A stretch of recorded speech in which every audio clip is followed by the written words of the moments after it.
So welcome everyone formally. We're recording now, and we meet every month for the Asian Supervisors Network. And our goal is to bring visibility to supervision in Asian and Australasian, because we have many colleagues from Australia too. And this is really open to everybody in the world. We have Gerardo from South America and Michelle from Europe, from France, and we have people attending these sessions from all over the world. And for people who do not know me, I am based in Los Angeles, but my accent is from Argentina. And our goal in this session is to bring different speakers to discuss different topics and learn from each other. And today I will be the presenter. Most of the time we rotate between the participants, like Andrew had presented in the past, Michelle too, Monica too. So everybody's welcome to present. Whenever you're ready, just let me know. And this is a place to all learn in community together. And the topic today is going to be artificial intelligence, AI. And this is a topic that was the most discussed topic at the conference last week. Not necessarily during conference sessions, even though I attended 3 sessions on AI. But still, everybody was talking about that at breaks, at lunch, breakfast, everybody. And people were wondering, what do we need to know about AI? And I wonder, what question do you have about to start the session today? This is going to be a conversation, not a lecture. We're going to have a conversation, and we're going to use AI in this session today. We're going to use artificial intelligence for our session, so we're going to apply it here. But before we jump into asking GPT how supervisors can benefit from AI, what are your questions about AI? Let's have everybody to participate. Everybody in the chat room. I want you to write in the chat room, what question do you have about AI and your job as a coach or supervisor? Pascal, these network meetings are open to anybody who wants to attend, coaches, supervisors, curious people. These are open, free community spaces for learning and reflection. So what questions do you have? What come up for you? And you can write them down. Let's have all of the questions, and then I will ask some people to share. And then what I prepared for you is I went to GPT and asked GPT what supervisors need to know. And let's see what GPT has to say about it. But before doing that, let's go to your questions. What question do you have?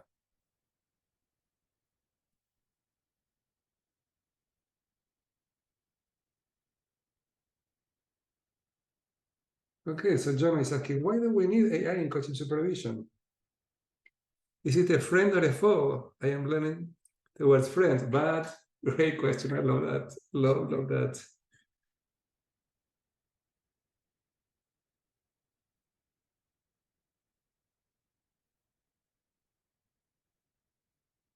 Any other questions?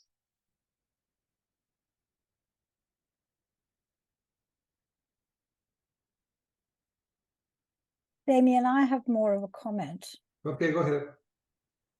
I watched a program on our main television network last night on AI, and I was astonished it actually made me feel quite concerned about, I've never worried about AI up until last night, when I actually saw how lifelike what do you call it? I've forgotten the avatar was. It was extraordinary. And I realized that actually, I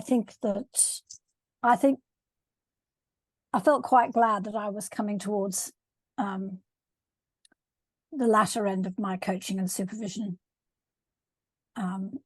career, because I think that it's going to have a massive impact on our careers, actually. I mean, and it's not going to be all bad at all. I think it's going to be very good for coachees. I'm not sure it's going to be so great for us lot.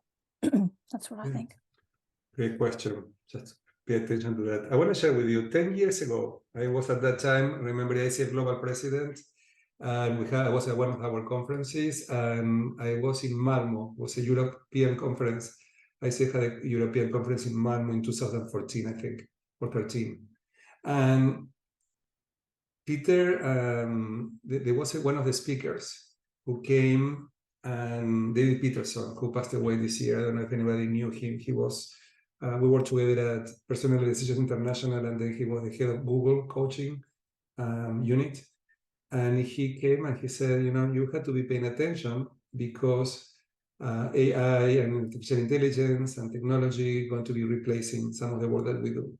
And I remember I was furious. I was so angry to hear that. And then I started thinking about it.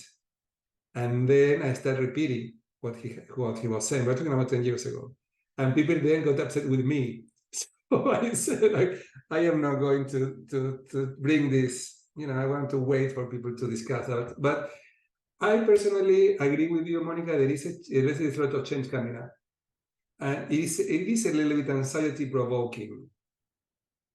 So when I was at the conference for first time too, Monica, for first time, that I have been studying foresight, the study of the future, and I love learning about the future and future trends. And never was worried or scared or anxious. But I want to share with you, being honest, that at one point at the conference, I was a little bit anxious because I was wondering if I was doing enough to be prepared. So this is a question for everyone here. Are you doing enough to be digitally literate? Have you heard this phrase before, being a digital literacy? I'm going to write it down. English is my second language, so sometimes it helps to write it. Digital literacy. From 1 to 10, 1, you don't know anything, and 10, you know everything to know. What do you think is your level of digital literacy?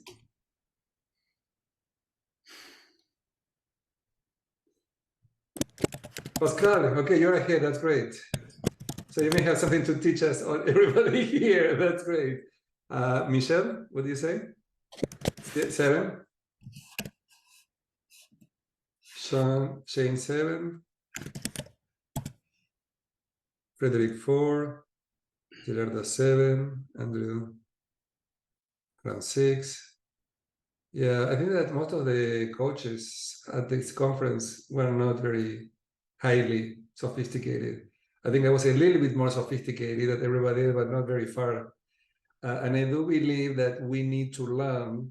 So AI can really help our work more than seen as a competence or seen as a risk. Yes, AI is already replacing coaching in some sectors, like in terms of these platforms, where some of the coaching is done by artificial intelligence in ways that is appropriate and effective. But still, many people may not be interested in working with intelligence artificial. But do you know what? Artificial intelligence, some people will prefer working with artificial intelligence than with human beings. Like 10 years ago, people say, no, that's not possible. Human beings cannot be replaced. And do you know what? Many people would rather work with artificial intelligence than with another human being. So there was a research that they shared at the conference, and they say from 100% people that were asked, what is your preference? What percentage do you think that prefer to work with artificial intelligence only? What do you think? If people are asked, what number came up for you?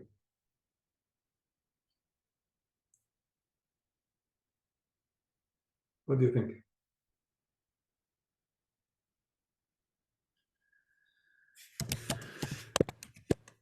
50%? Half? 10%. 10%? Yeah, Michelle, you're right, 10%. Around 10% of the people who were interviewed would rather only work with artificial intelligence. Another 20 would rather work with both. So this is the interesting part. It's about learning to integrate artificial intelligence to our work. So it's not one thing or the other, it's both. So here is where we have an opportunity, is to look for ways to integrate artificial intelligence to the work. And I'm going to be doing it right now in this presentation. And I am looking ways to do that in my work. And then there were another 40% that didn't know what, they were not sure. There was a percentage that didn't want to have coaching no matter what, machines or human beings. And then there was another 50% that I would rather use human beings only. So you can see, it's kind of not extreme numbers, but the idea is that there are options so people can choose. I mean, and for the topics, and then they were talking, what topic would you rather work with artificial intelligence? So topics about financials and finance, people would rather talk to artificial intelligence than other human being. That financial solutions and questions and strategies, people feel more comfortable working with AI.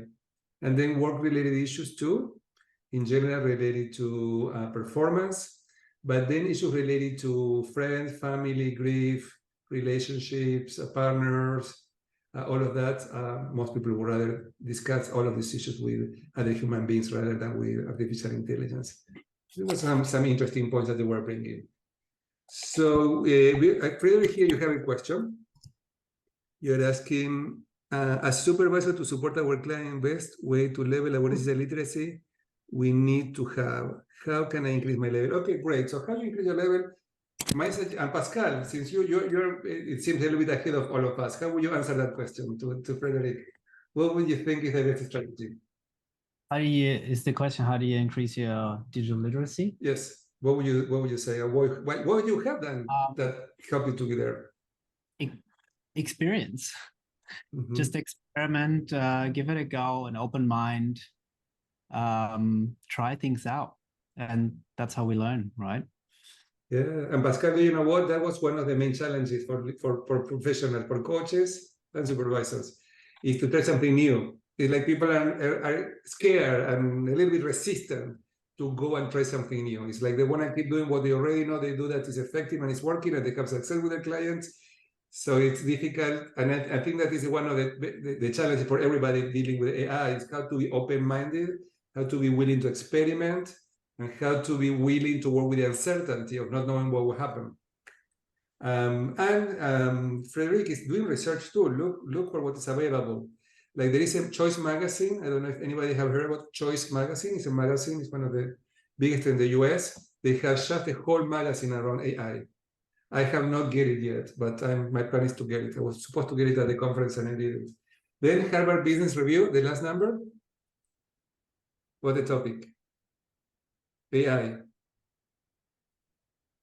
So look around you, because like today I just got a very interesting article from McKinsey. So if you sign up, like I was working on a book that is almost finished that I'm going to be publishing. It's in Spanish for now, but it's about the post-COVID leader, and the post-COVID leader needs to know very much about all of these things. And so I was looking at research. What are the main research sources? Where would you want to go to learn the latest about leadership? Anybody interested? Where would you go?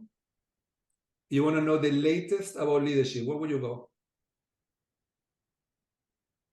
Gerardo, are you going to open your mouth? But we didn't hear you.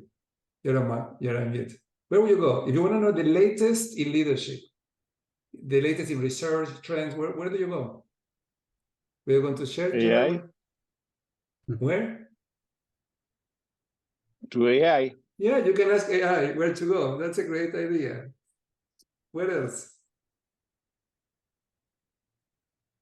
Who are the main researchers worldwide about topics related to leadership? LinkedIn. Who? I've seen things on LinkedIn.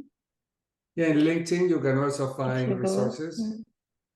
Okay, but that actually many people just Google. Yeah. Yeah, Google. Yeah, you can Google definitely, and when you Google, you will find them. Okay, if you Google and you want to know what are the main sources of the latest on leadership in terms of trends and research, so if you Google, what will come up first, or if you have AI, probably will do something similar. Gallup, yeah, Gallup does a lot of research about engagement and leadership trends around what keeps people engaged, and the numbers are really low. People are not engaged. Have you heard about quiet quitting? Quiet quitting is one of the main. ChatGPT.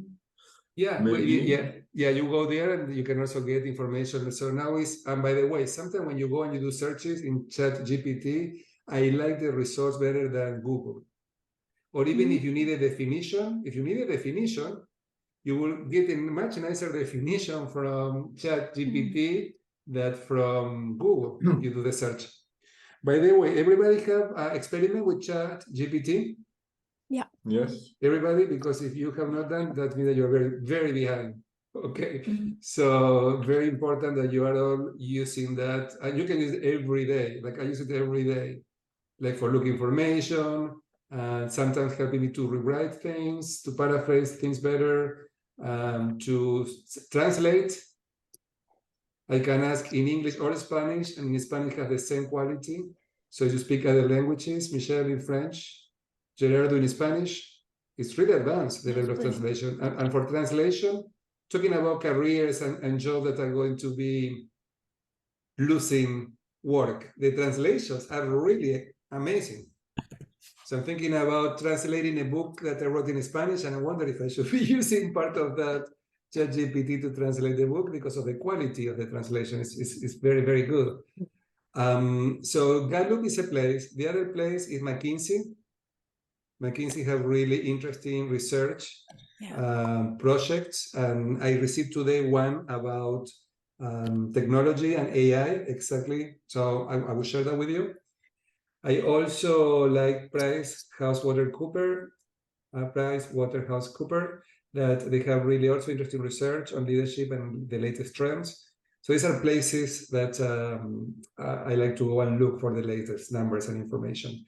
And what I'm saying that is because as coaches and as supervisors, we need, I believe as supervisors, it's our responsibility to challenge our coaches that are working with us to ask the questions that we're asking here today. How literacy are you around this digital literacy? What are you doing to keep yourself informed, where you are going, how you're doing it? Now, I went to AI and I asked AI, okay, what supervisors need to know? Are you curious? Want to know? Oh, yes, very. Okay, so let me share with you what ChatGPT has to say about it. So let me share screen. So here we go. And also, by the way, there is a new software that is doing reflective practice. Wow. So do you want to look at that too? I want to share with you today how to do that. So we can do it together. Anybody is willing to be supervised by by artificial intelligence? Any volunteers? And Gerardo, I know Gerardo has been getting some of this information and playing with that and sharing social media in Spanish with our colleagues in Latin America. He has been very sometimes funny things that you share. Okay, so let me be sure that this is working. Okay, so let me share. Here we go. Okay, can you see my screen with ChatGPT? Okay, so I asked ChatGPT, You freeze at times. What coaching supervisors need to know about AI? Listen what he has to say, what it has to say. AI, Coaching supervisors play a significant role in guiding and supporting coaches to enhance their skills and effectiveness. When it comes to AI, artificial intelligence, there are several important aspects that coaching supervisors should be aware of to help coaches navigate the integration of AI into their coaching practices. Here are some key points. Okay, so here the emphasis is how, as supervisors, we support coaches to integrate AI in their job. So it's not about only integrating AI in our own job as supervisors, but for coaches to do it. Understanding basics. And this is what Pascal was saying before, it's about going and experimenting and training things. Coaching supervisors should have a foundational understanding of what AI is, how it works, and its potential applications in coaching. That includes knowing the difference between neural AI, specific tasks, and general AI, human-like intelligence. Interestingly, we will not get into this in more theoretical. But AI tools in coaching, there are many AI tools, and we want to know them. We want to know we can use, what coaches can use to use in their work. For example, sometimes I am with a client, and we're working on, at the end of the session, on some assignments related to the skill. Let's say we're talking about delegation, and we explore about the challenges for delegation. And at the end, I ask the client, what do you think you can do with everything you learned today? And the client said, these 3 things. And then I may ask, okay, do you want to use artificial intelligence to ask for more ideas? Okay, before I use other resources. Now, instead of using the resources that I used to use, now I open AI and I start doing this with my clients. Okay, let's look together. What other things you can do? Can you see? So first, the client is the one who's bringing his or her own issues. And then together we brainstorm for more possibilities and options. So some interesting, some may include platforms for scheduling, data analysis, sentiment analysis of client interactions, and more. So when I was at the conference, I don't know how many of you have learned about mentor coaching software, where people, and some of my colleagues working with me in my programs are using that for mentor coaching.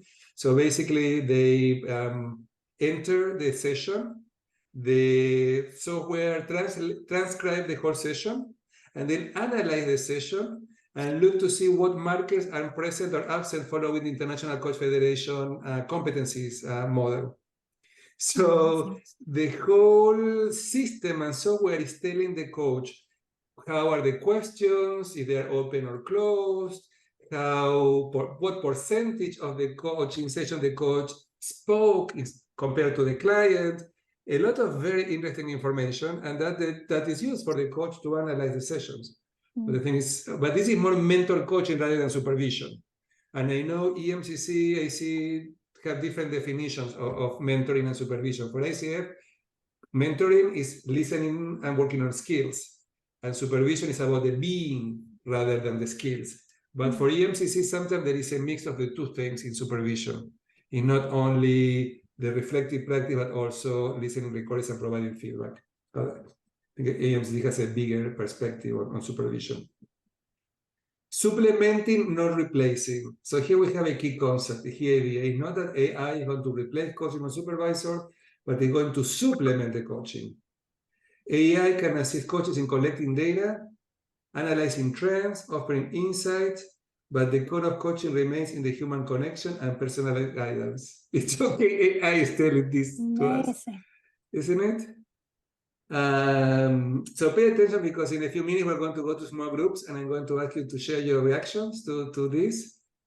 Ethical considerations. So I went to a session on ethical considerations, because here is a problem with AI. For example, what I was sharing before, the software can analyze the information, and the information is confidential. Nobody knows who was the coach, who was the client, but the information stays in the system.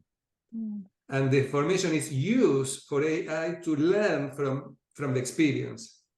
So can everybody see how sometimes tricky this can be in terms of collecting and maintaining data? So people at the conference were very worried about confidentiality, even though there are not any names of the clients or even the coaches or the supervisors. Still, the content of the conversations are being recorded and stay in some way in the system to be used for future work. So these ethical considerations are very concerning to people. And sometimes even being sure that the coachee gave permission for this information to be used that way. Can everybody see that important issue, that the coachee should know that the information is going to be used in an AI for the coach to receive mentor coaching, and that information may be used for the AI to learn from the session. Now, the piece is data security, how to keep all of the data secure related to that. Customization and personalization.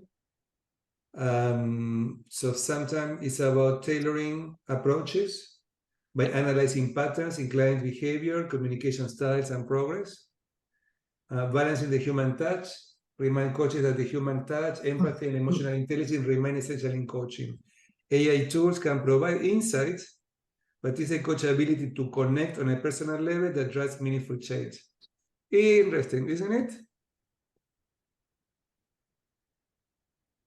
I think that this is really, really cool. I think that AI would tell this is the core of all of this conversation. Continuous learning. Encourage coaches to stay updated on AI advancements and coaching-related fields. New tools and technologies are constantly emerging, so paying attention to that. Addressing client concerns. Coaches should be prepared to address any concerns or misconceptions clients may have about AI in coaching. Communicate that clearly. Mentoring and evaluating. The coaches understand how to monitor and the effectiveness of AI tools in the coaching practice. And flexibility and adaptability. Stress the importance of remaining flexible and adapting to changes in the coaching landscape as technology continues to evolve. And I think that this is the key message today for all of us. What are we doing to keep flexible and keep adapting to all of this evolution. Overall, coaching supervision should guide coaches to embrace AI as a valuable tool that can enhance their coaching practice, streamline certain tasks, and provide insights while keep the human connection at the core of the coaching interactions. That's the summary. Then I asked another question to AI that was not as effective. It was how coaching supervision may use AI for their own work. But here AI does not differentiate between coaching supervision and mentor coaching. So most of the answers were related to providing feedback. So how to provide feedback effectively. Data analysis, assistance, performance evaluation, feedback, matching coaches and clients, scheduling, that more like the logistics. So this was not as helpful. Okay, so let's go to work in small groups and share some of your reactions. When you see what are some of these answers, what came up for you? Let's do that for, let's just do 10 minutes, and let me be sure that I can put you in groups for people that you don't know, so you get the chance to meet new colleagues. Sophia, welcome. Can you participate in this? Yes, hi everybody. Sorry for being late.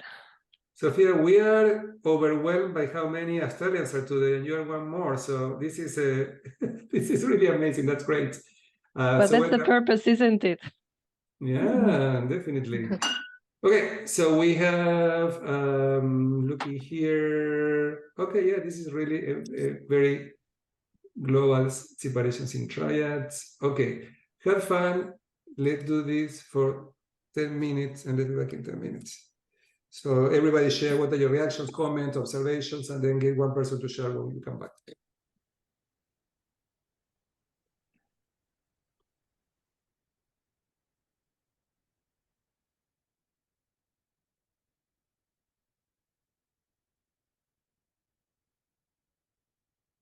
Will be with a combination of human and AI. For instance, I supervise you, but I use at the same time an emotion recognition software.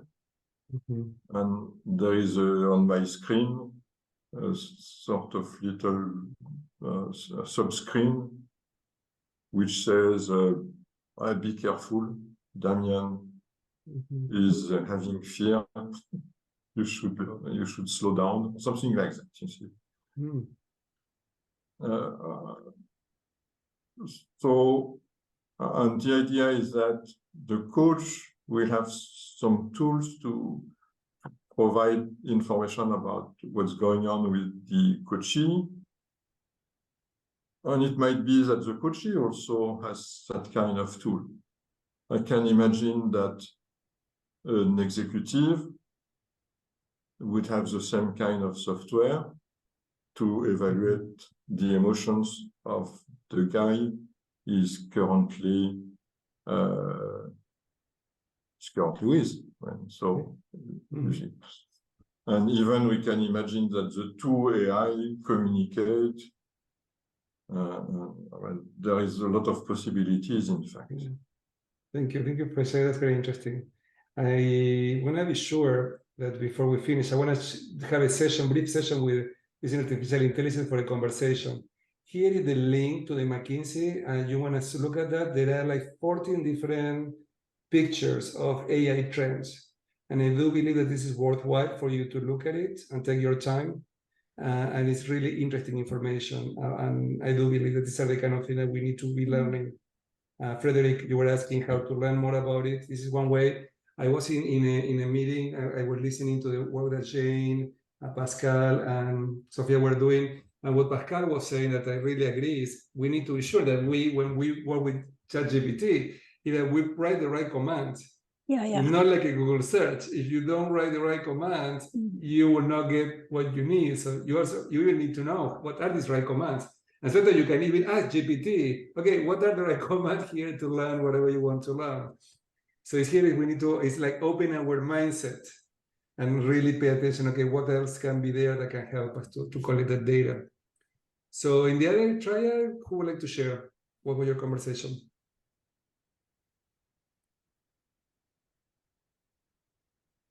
Anybody else? I think there's. Yeah, Frederick? I think there's a generation reaction also is John effectively is younger and he's got a lot of it's part of the normal. For me, I think that listening to you speaking before, I actually find that exciting, because I never thought about using it with the client if we needed some information. And even, for instance, Geraldo was saying something, so straight away I went on chat and to see what it was and got the answer, so I tried it.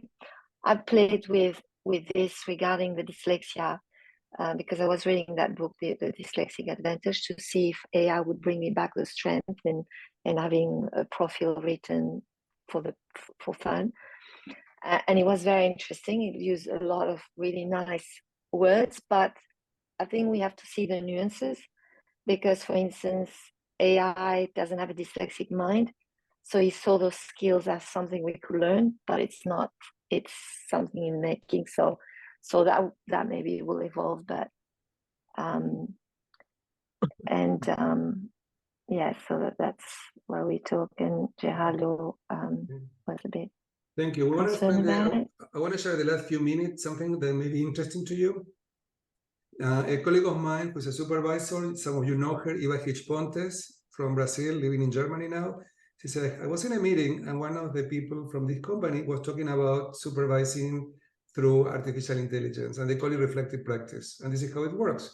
You bring a situation and you have a conversation with the chat, and you get some support in reflecting, providing a reflective space. So let's play with this. Who would like to play with me? Who would like to be volunteer to do this? Who would like to be supervised for first time here with this technology?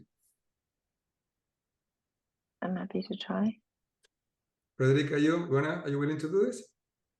Okay, yeah. So think about a client that you want to receive some coaching.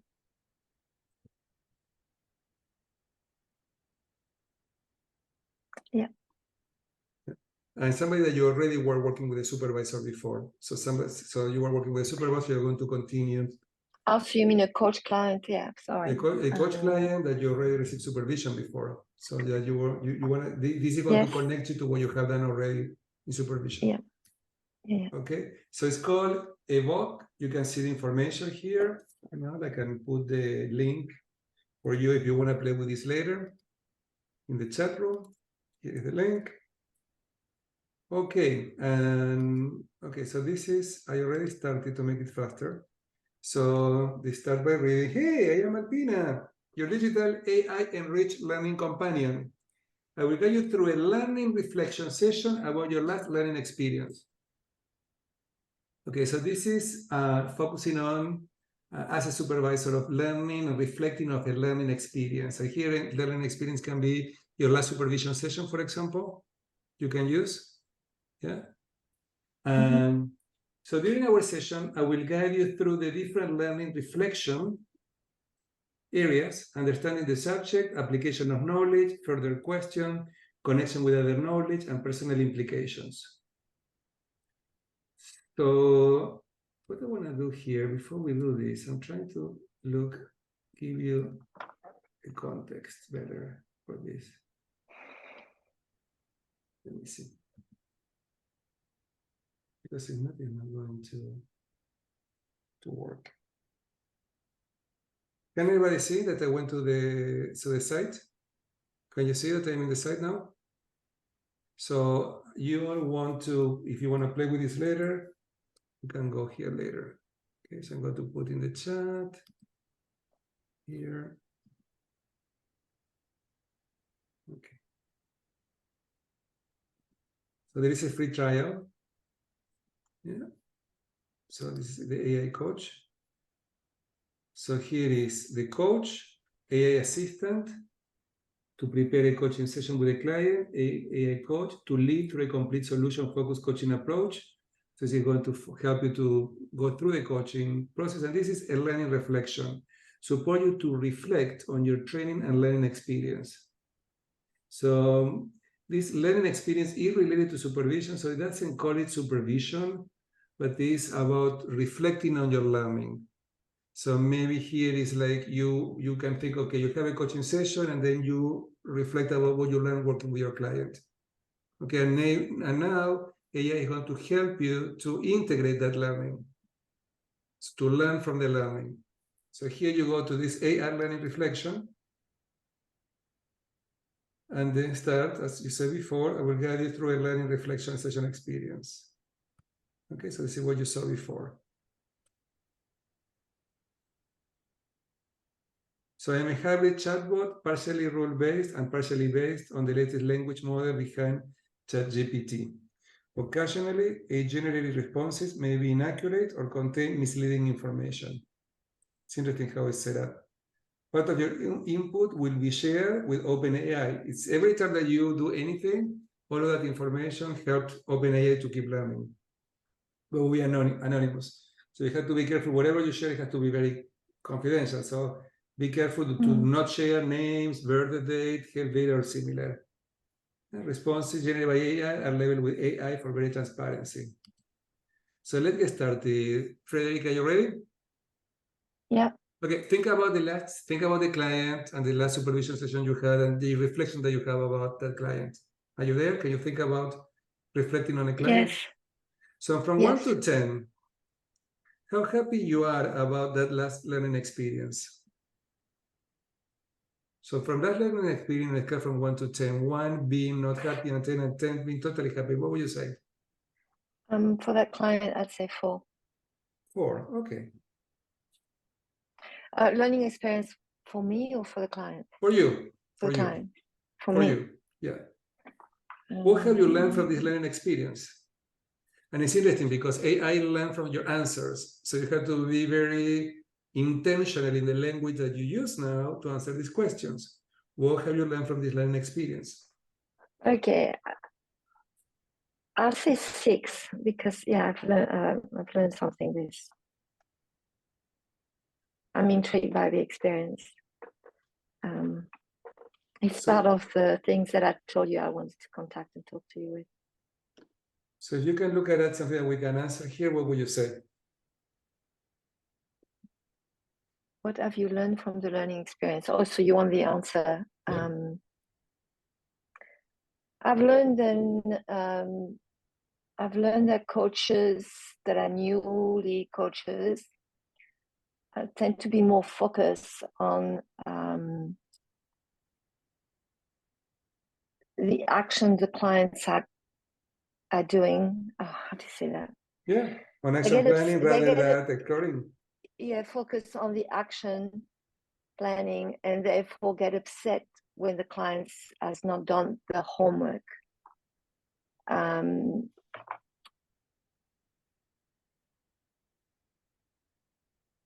So they're more focused, they define their efficiency as a coach with the result of the actions that the clients are taking rather than growing the client.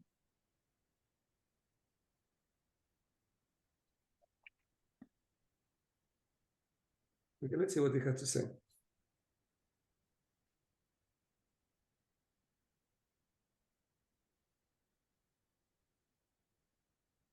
How have you these new ideas reshape your previous understanding of coaching?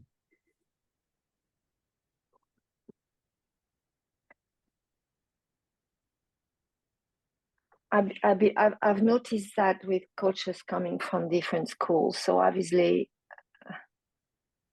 this is something that needs to be discussed. There is something in the system that is not right. Because I've seen coaches literally. In what system? In what system? The system of teaching coaching, the system of the coaching training. So here you have to be very, very careful how you answer and the language that you use to answer to move forward. So let's say people coming. Because we need to start wrapping up. Let's say I notice people coming from different training, bring different, let's say for now, mindsets. I have to play with it for now.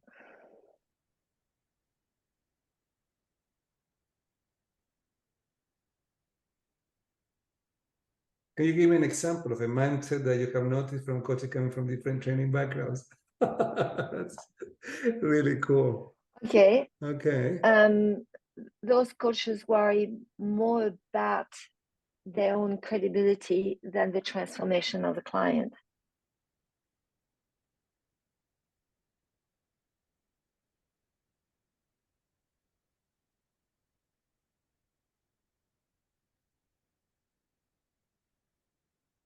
Of the client's transformation, yeah.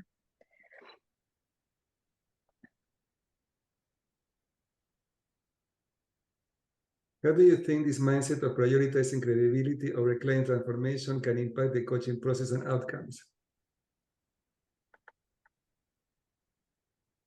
They attach to an outcome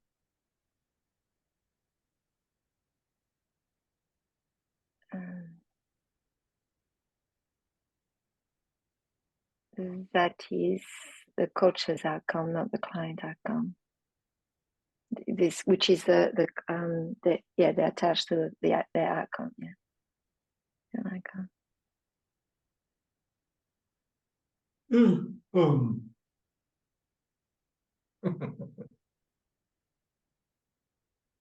How will you approach coaching differently to ensure that the focus remains on the client's outcome rather than the coach's outcomes? I like it. Make sure that the focus remains on the client rather than the coaching we're going to stop here. We're going to stop here because we need to wrap up on time. But I found it interesting, wasn't it? It is. So it would be more for growing us particularly, but it's not something, yeah. I could use that for coaching or supervision. It makes us reflect. It's not about the 7 eyes and all this stuff. It's completely, yeah. But I'm not surprised, Frederick, when we are going to have software that also going to be analyzing 7 eyes and bringing, in sessions and analysis of the 7 eyes to see how they show up or not from the supervisor's exploration. So Pascal, I saw that you are very familiar with it, that you do some workshops and fun activities. Can you tell us what do you do? Do you want to share with us a little bit about your practice before we go? About my practice?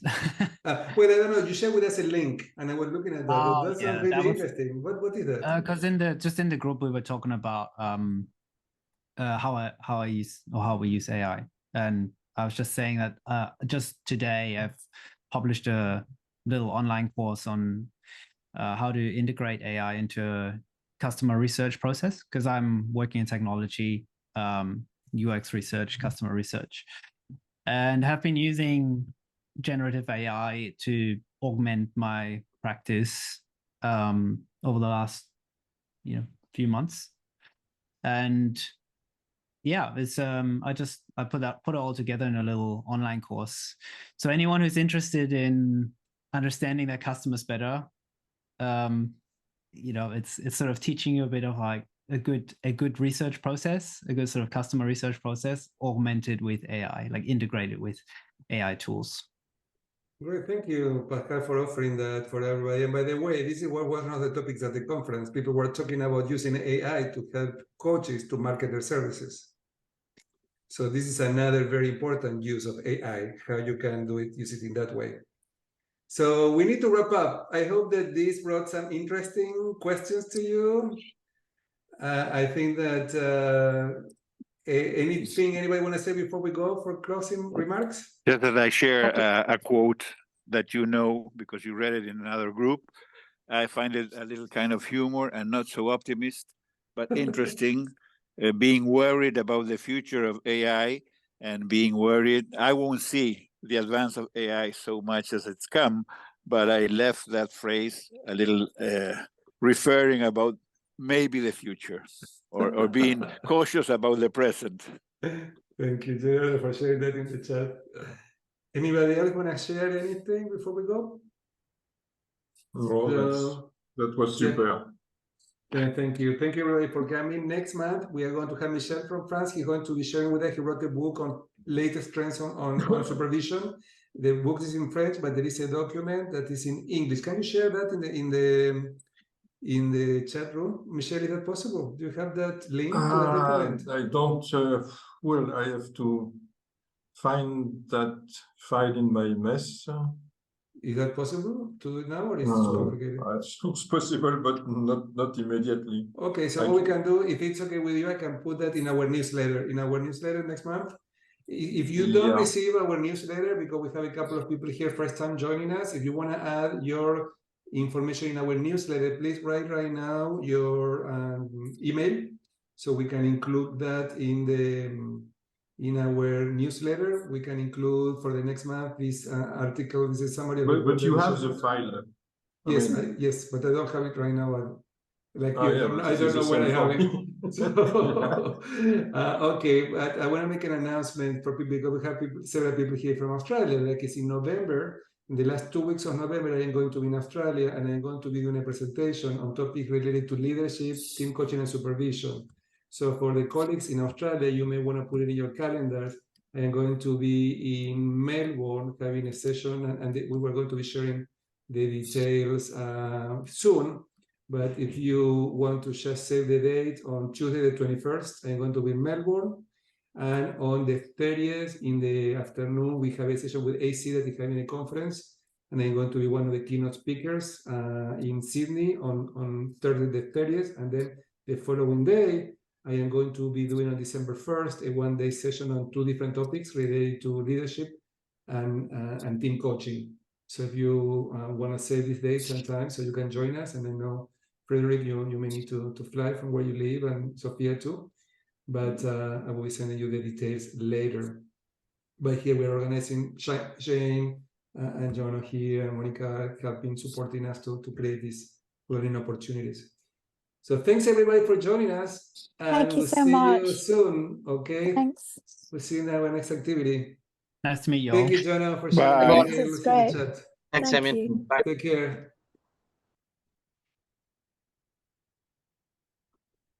Yeah, Damian, you can put the file in the newsletter and disseminate. Yeah, that's okay. That's okay with you? Yeah, that's okay for me. Okay, great. I will do that. So I will look for it because you sent it to me.